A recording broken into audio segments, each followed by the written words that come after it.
What do you say in baseball? You can't teach size. And this guy, boys, he was a big drink of water. Highly regarded prospect. Didn't work out the way a lot of us thought he was going to be, but he was a good representative for Team Canada at various world events. 6'7", some people say between 235 and 255 pounds. Big movement on his pitches. And overall, like I said, a great representative for Canada, a good individual, now in semi-retirement, kind of working on greenhouse projects in his native Quebec.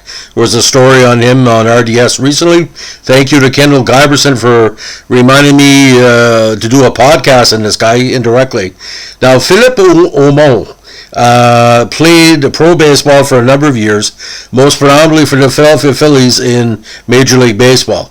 He was drafted by the Seattle Mariners 11th overall in the 2007 Major League Baseball draft and was the third earliest Canadian pick after Adam Lowen and Jeff Francis, who were both picked in 2002. He was as well the first player born in Quebec to be selected in the first round of draft. Now, he was born in Gatineau, Quebec, January 7th, 1989, in a low-income housing complex, the third of four siblings. His mother worked in a hotel and his father for a movie company. As a child, being part of the Montreal Expo fan base, his first love was baseball. He played with different regional and provincial teams while attending high schools at École Secondaire de Vincent in Gatineau. He was 15 years old when his hometown Montreal Expos left for Washington after the 2004 season, but still supported the squad despite the team playing in a new location. Now, Aumont was drafted by the Seattle Mariners as a 7th overall pick of the 2007 draft and signed a contract which included a reported $1.9 million U.S. signing bonus. Now, he appeared in 15 games in 2008 for the Seattle Mariners A-level affiliate, the Wisconsin Timber Rattlers, posting a 2.7 ERA with 50 strikes versus 19 walks. He began the 2009 baseball season with the High Desert Mavericks, the Seattle Mariners A-plus affiliate, where he was converted to the reliever. Now, in 29 appearances, he had 12 saves as a closer, which earned him a promotion to AA West 10 Diamond Jacks in mid-July. He finished the 2009 season with a 2-6 record, 16 saves, 3.88 ERA, and 59 strikeouts and 51 innings pitched. In the offseason, he played in the Arizona Fall League for the Peoria Javelinas and had a 12.0 ERA in 10 appearances. Now, on December 16, 2009, he was traded to the Phillies along with Tyson Gillies and J.C. Ramirez for Cliff Reed. Now, he played the 2010 season with Evansville Clearwater Threshers and AA Reading Phillies, posting a combined record of .311. Now, he played mostly in a starter, pitching 122 innings. He was moved back to a relief role for the 2011 season and made 43 total appearances for Reading, and also played with the AAA Lee Valley Iron Pigs. In 2012, he started the season in the bullpen for AAA Lee Valley, posting a 3-1 record. He was eventually called up to Major League Baseball for the first time on August 20th. He made his MLB debut on August 23rd, pitching a scoreless inning against the Cincinnati Reds. He finished the season in the Phillies bullpen, appearing in 18 games with a 3.68 ERA with 2 saves. Now, after opening the 2000 season in the Phillies bullpen, he was unfortunately demoted to AAA on May 23rd. He made 22 total appearances at a major league level in 2013, as well as 32 appearances in the minors. However, he struggled with command, walking 51 batters in 55 innings. On June 1st, 2014, he was recalled by the Phillies, and he pitched in his first game back in the roster and unfortunately took the loss. He appeared in just 5 games for the Phillies that year, posting an ERA of 19.06. Now, during the 2015 season with Lee Valley, he transitioned back to a starter for the first time since 2010. After posting solid numbers in AAA, he was called up to the Phillies in June, but struggled with his control, walking 7 batters and serving up 2 home runs in just 4 innings. He was his lone start as the Phillies designated him for assignment afterwards. On June 24th, Aumont declined his outright assignment and instead became a free agent. He was eventually signed by the Blue Jays on July 24th, 2015, but on August 21st, he was released. Now, on November 23rd, 2015, he signed a minor league contract with the White Sox, and he pitched to a 12.227 ERA or 11 innings with the AAA Charlotte Knights, and announced his retirement on June 6, 2016. However, on June 7, 2017, he came out of retirement and he signed a one-year deal with the Ottawa Champions of the Canadian American Association of Professional Baseball.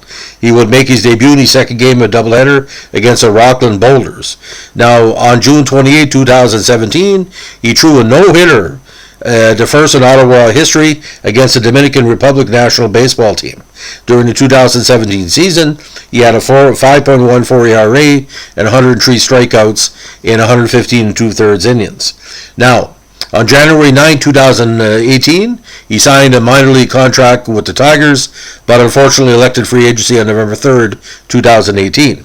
Now, he returned to Ottawa of the Can-Am League on January 10, 2019, and on July 16 of that year, he threw 18 strikeouts in a complete game victory over the Rockland Boulders, setting a Can-Am League record for strikeouts in a single game. He finished the season with the lowest ERA and fewest earned runs among all Can-Am League starters, and was named the Association's Pitcher of the Year. Aumont became a free agent after the Champions franchise elected to take a season off following the Can-Am League's merger with the Frontier League. Now, October 25th, 2019, he was drafted by the Quebec Capitals in the Ottawa Champions dispersal draft. Now, on December 2nd, 2019, he signed a minor league contract with the Blue Jays, but on June 30, 2020, he announced his retirement on CBC Radio.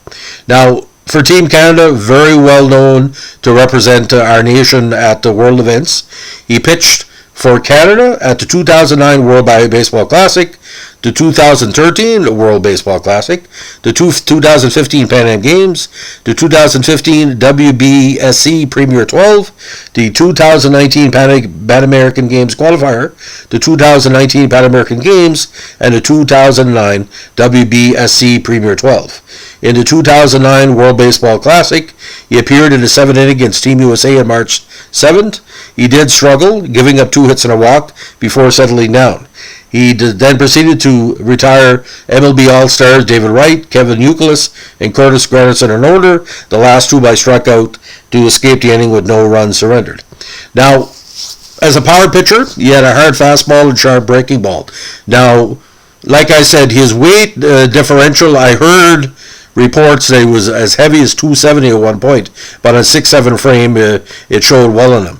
Now, his fastball was said to be in the mid-90s, reaching the upper 90s on occasion with what is called late movement. His breaking pitch was a combination curve and slider, a power slurve, which moves more like a curveball, has been clocked in the high 70s to the low 80s. He also threw changeup on occasion. Now, during the 2014 offseason, Aumont commented that he always idolized Randy Johnson. Again, 6'10", 3 inches taller. Now, potential is everything. Like I said, he's settled down as a farmer now, but it's never too late. The gentleman, like I said, a lot of people think he still can make it as a major league player. He's only 32, so we don't want to give up too much of his of his career. Now, major league statistics don't really show the potential. There's a lot of players like him, 6'3", 6'5", 6'7", that have the power pitching. But baseball is an interesting game. Talent is not everything, but this guy still has a lot of talent. And we in the media have been following his career. And when you play for Team Canada, that's a country of 34 million people, and you're a top 25 baseball player representing your home country. That's pretty impressive. So from a Canadian perspective, you saw his numbers in the Can-Am League. He's a high AA, low AAA player, and those players can easily play in Major League Baseball. It's too bad, like I said, he couldn't get like a spot role, pitching third to a full inning. He could really fit in, but the problem is with Toronto the last few years, there's been a lot of relievers that have tried. It's never worked out. But if the Expos were still around, I think he would get a second or third or fourth look. And you never know, if the Rays move to Montreal, he might come back again. Never underestimate the power of a power pitcher with size. And it's been our pleasure covering him in the sports pages over the years, because, you know, he's a nice guy. You know, he's a big guy. He's kind of a Randy Johnson, kind of meets J.R. Richards. But, I mean, that 95-mile-an-hour fastball, boys, it's got a lot of movement. And you never know. Like I said, you never know when somebody's going to make it. That's the way it goes. I always like to say this, and you know the history. Mark Messier and Olin Nolan never scored many goals in the first part of their careers, and he scored a lot of goals later on. Shanahan. And like I said, 32 for a pitcher. He's got another 5-year window. But if he's happy working on his greenhouse, being a farmer, all the power to him. Because once you make the show, look what happened in Bull Durham. Said, I've been to the show. You know, they throw they hit with white baseballs. And he's seen some of the best franchises, Major League Baseball history. Take a look at him, and he's played for some of them. You know, especially Philadelphia.